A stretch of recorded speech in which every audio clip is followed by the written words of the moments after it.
Last time on Our Place. Nice. David, what is all that? No, these are books for our discussion group. Oh, discussion group. We did say we'd all read a book this week. Exactly. So I went to the library and I found some interesting stuff. According to what I read on the internet, this is where we get most of the imagery from hell. Dante's Inferno.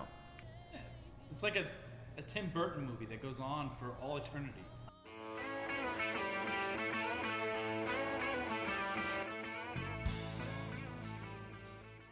Okay, check this out. My book was by a pastor, and he says there is a hell, but it's kind of temporary.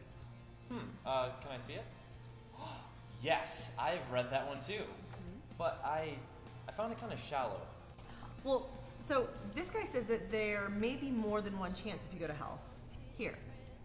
Given enough time, everybody will turn to God and find themselves in the joy and peace of God's presence.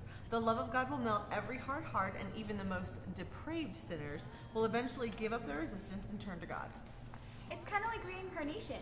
If you don't do things right in this life, you get more chances in the next. Wait. My guy was talking about that in my book. He said that your guy was totally wrong. What book do you have there?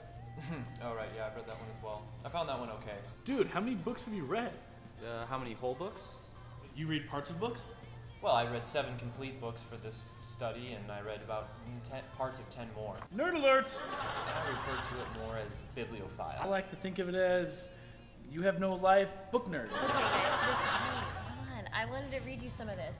Because in this book, this guy refers to what her book is about as universalism. And he says that that actually has no place in the Bible. It doesn't back that up at all. Watch. The thought that someone may end up banking on a second chance after they die, even though the biblical authors never explicitly said this, is terrifying. These are eternal destinies we're talking about. We can't be wrong on this one. I don't get it. How can there be so many different ideas? Shouldn't there just be like one answer? Exactly my point. Nobody knows because there is none. And your guy, he's just trying to scare people. But this guy says that this is all in the Bible, what he talks about. But what about the Bible? Oh, yes, the Bible. I've read some of that as well. I'm sure you did.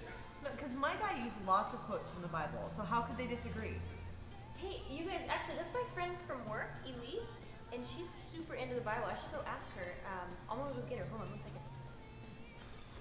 It's not one of those people. One of what? Bible thumpers. You know, the people that go around and tell you everything that you don't do right. I think it's good to hear about everybody's opinion. Guys, this is my friend Elise from work. Hey. Elise, this is David, Lisa, Jennifer, and Mark. Hey guys, what's going on? We were discussing hell, and I know you read the Bible a lot, so... I've been reading it for a few years. I don't know everything. Well, why is the hell thing so confusing? What do you mean? Well, these books we've been reading, one says that hell is this place of fire and suffering, another says that hell is temporary, and then another says that hell is forever. And they all sound like a bunch of fairy tales. Well, there's a passage in Revelation. I have my Bible in here. I've read Revelation as well.